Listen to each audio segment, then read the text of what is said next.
Welcome, everyone, to Harvey ADHD 101. Your brain has roads, and here's how to build new ones. I want to start with something I wish someone had said to me a long time ago. You are not broken. You're not lazy. You're not too much. You're not a failed version of someone who has it together. You are a person whose brain was wired in a certain way and then placed in a world that was built for, supports, and privileges a completely different kind of wiring. And you did what any person does. You adapted.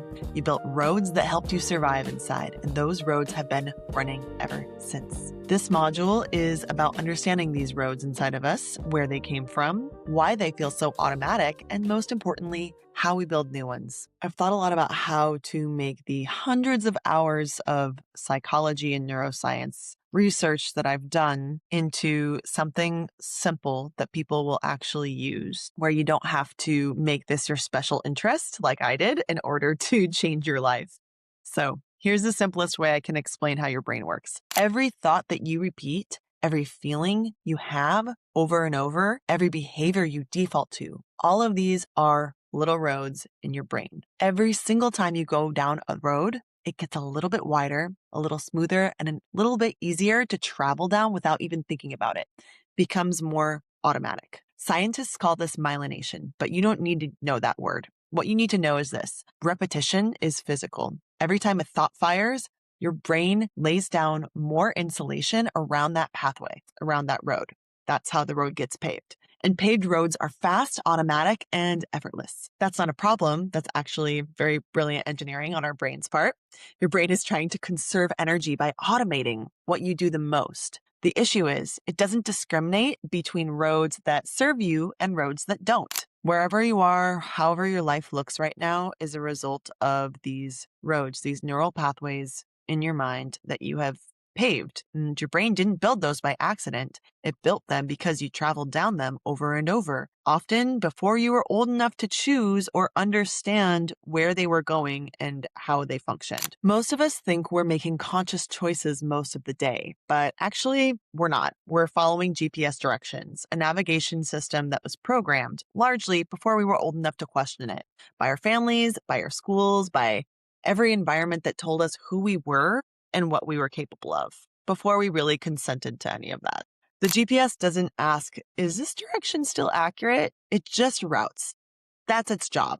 It's our job to turn that lever of intention and zoom out to actually take a look at the programming that was given to us so that we take back our agency over our own mind. So when you find yourself avoiding something that you genuinely want to do, self-sabotaging a goal that matters to you, I know about that one, or feeling inexplicably stuck, that's not a character flaw. That's a GPS running an old route. I need you to know that you are not failing. You are following directions. The question is, whose directions? Where did they come from? And do you still want to go there? If you're here, I'm guessing the answer is probably no. I'm going to tell you a little bit about me very quickly. I was diagnosed with ADHD in my late 20s during the pandemic.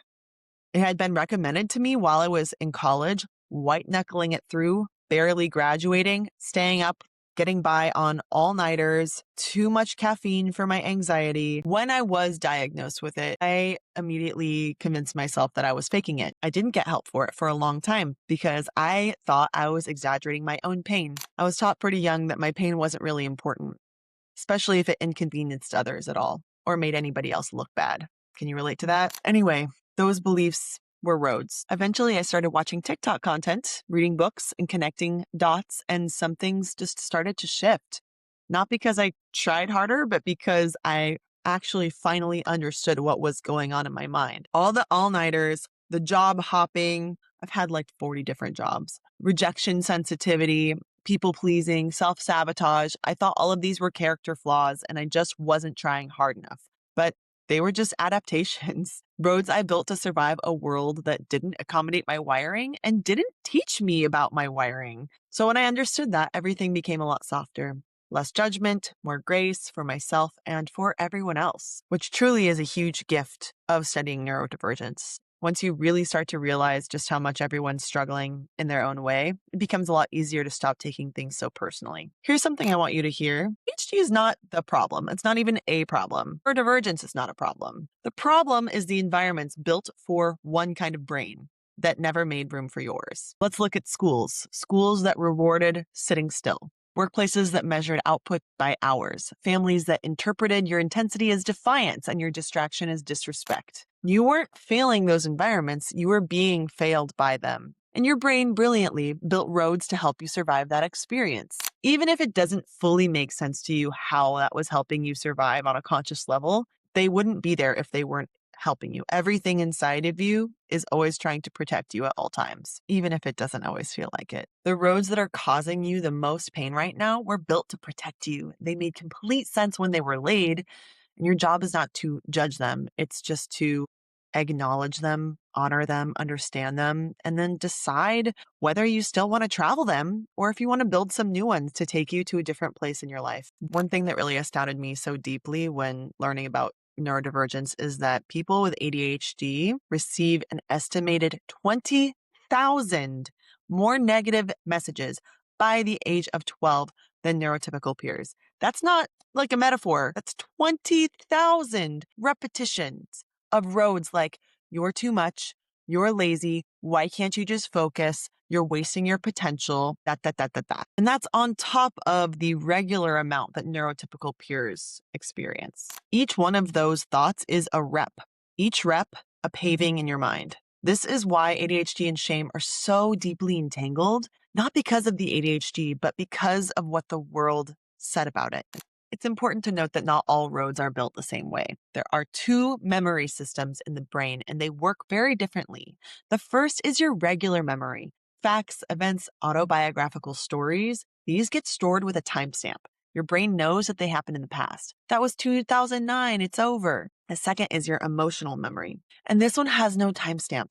It doesn't store, that was dangerous then. It stores, this is dangerous now. Every time something in the present resembles the original experience, the full emotional response fires as if the threat is happening right in this moment now. And this is why you can know something intellectually and still not feel it. I know I'm good at my job and still freeze every time your boss says, hey, let's hop on a quick call.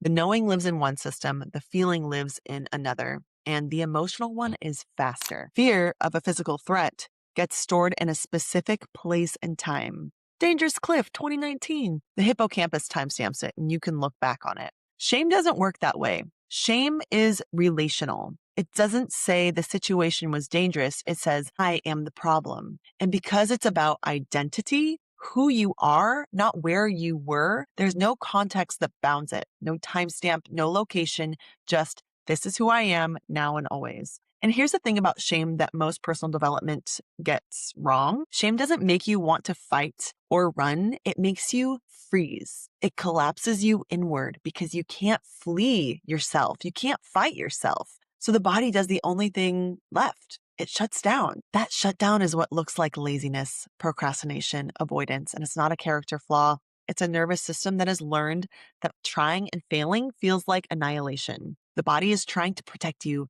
It's just using the wrong map. It's misinformed. Here's the cruelest part about how shame works. The shame road doesn't just make you feel bad. It makes you behave in ways that generate the evidence it predicted. Your brain is always looking for and trying to reproduce behaviors to align with the reality of what it believes because it wants to feel safe. You believe you'll fail, so you don't try. You don't try, so you don't succeed. You don't succeed, and the road says, see, I told you this was right all along.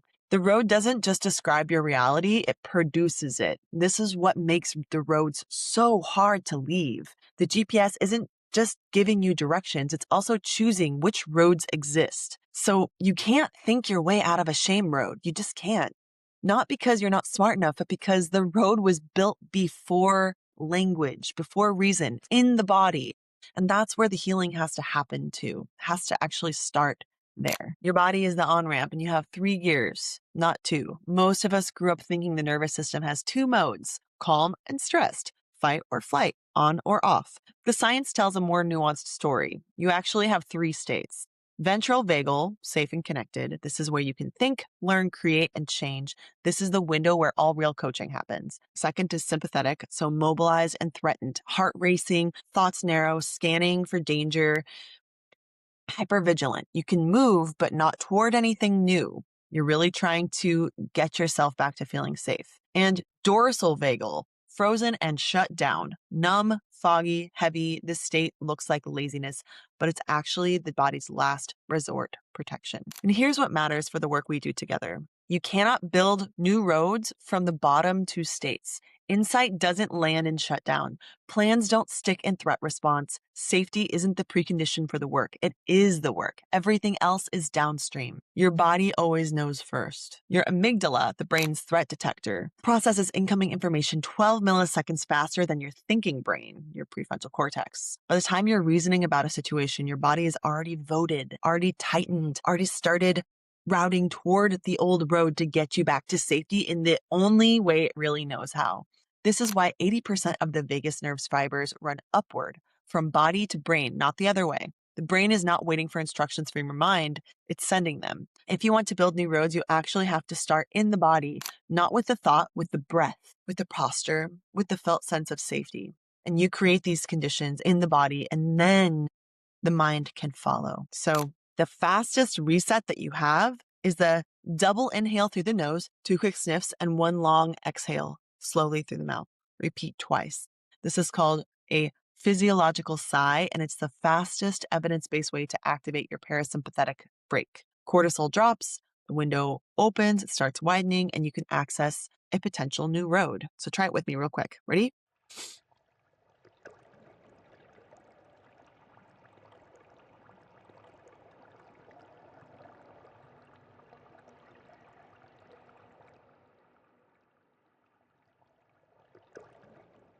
Now that we've got you in a calmer state, I need to tell you, you can't demolish roads, but you can pave new ones. There's 3 moves, 1 arc, practiced, and we can practice these for life. This is the framework we use in all of our work together. I call it the reroute. Not because we're destroying what was built. You can't delete a road, and you don't actually need to, because you're going to build something new and travel it until it becomes your default, and let the old road quietly become a back route that you rarely, if ever, take. So here are the 3 moves. Move 1 is to just see the road, metacognition. You notice the belief firing before it runs you. When you feel the feeling in your body, when you're in a relaxed state, you practice becoming aware of what's happening in the feeling state in your body and where it is coming from in terms of beliefs, stories, and wounds that you've been holding your whole life. So you name it. You separate yourself from the story so that I'm not broken becomes I have a well-paved road that says I'm broken. That distance is everything. That distance is where your choice and your agency live. It's where you get to become the computer programmer of your brain and decide where you want to go. Number 2, visit the builder. So we time travel. We keep 1 foot in the present here together and 1 foot back to wherever it is that the wound started, where you adopted the belief and it really started setting in stone. Usually there is a core memory associated with these wounds that give us the beliefs that sabotage us, but sometimes it's just an age or just general era. Sometimes our memory is too foggy because we've blocked things out that are painful, but we want to keep 1 foot again in safety and presence here as an adult in your life today, and then put 1 foot back then. So we find that age when the road got built as closely as we can, and we meet the part of you that built it, that age, that little one, however old they were. Maybe they were 5, maybe they were 10, maybe they were 27, but that part was likely under pressure in an environment that wasn't safe and doing the best they could with what they had at the time. And you ask, what was this protecting? What did this part need that they didn't get? And then as the adult you are now, you give it to them. Presence, validation, safety, love. What did they need to hear? You let that younger part know it's safe now. I've got you. You didn't deserve this. And you don't have to protect me in this way anymore. And from now on, whenever you start to feel your body going in this direction, you engage this practice, this muscle, this tool of visiting that part, being the adult that you needed and giving it the love it needed. This is how we flip shame on its head with love. Number 3, pave the new road. You build forward. You get specific about the new reality that you're creating. You see it in full sensory detail, what it looks like, what it feels like, who you are in it. And then crucially, you invite those feelings into your body now. Abundance, joy, pride, play, love, play especially. Play is so important, you guys. Play is the opposite of survival. The nervous system cannot tell the difference between a vividly imagined experience and a real one. Every rep in imagination is a rep on the new road. You are paving before you've even arrived. And the more you do that, the easier it's going to be to get there. Is this all making sense? I hope so. I want to be honest with you about something because I think false hope is unkind. And I am not the kind of coach that is going to just sell you quick fixes and snake oil juice or whatever. This takes repetition, not because you're doing it wrong, but just because that's how roads get built. One rep does not pave a highway within you. 20 to 30 activations of the new pattern that you're trying to make is where you might start to feel it becoming more natural. 40 or 50 is where it starts to feel automatic. The old road, again, will still be there. It's never going to go away. And you will drive down it sometimes, especially if certain things in your life stress you or trigger you in ways that activate it. And that's not failure. That's just the human nervous system. What changes is the ratio. How often you catch yourself on the old road, how quickly you can reroute, and how much less automatic the old destination is as compared to the new one. This is not toxic positivity. It's not manifest your best life as a substitute for doing the real inner work. This is neuroscience, specifically the science of neuroplasticity, emotional memory, reconsolidation, and somatic regulation. The quantum-y feeling parts have a mechanism, and that mechanism is your nervous system is the instrument, and you are learning to play it.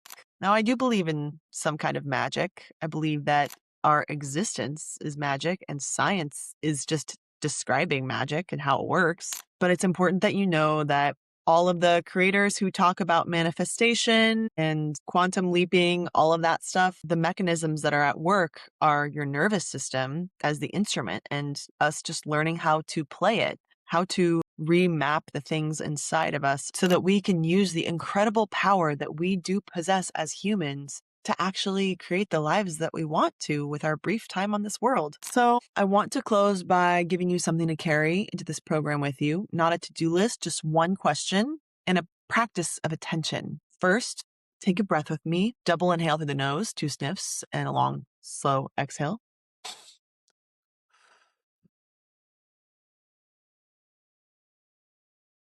Good. Now I want you to think of one thing that you've been wanting to do, a goal, a project, a version of yourself that you haven't been able to get traction on. Not the biggest thing, just one real thing. Got it? Okay. Now I want you to get really curious, not critical. What's the road that keeps rerouting you away from it?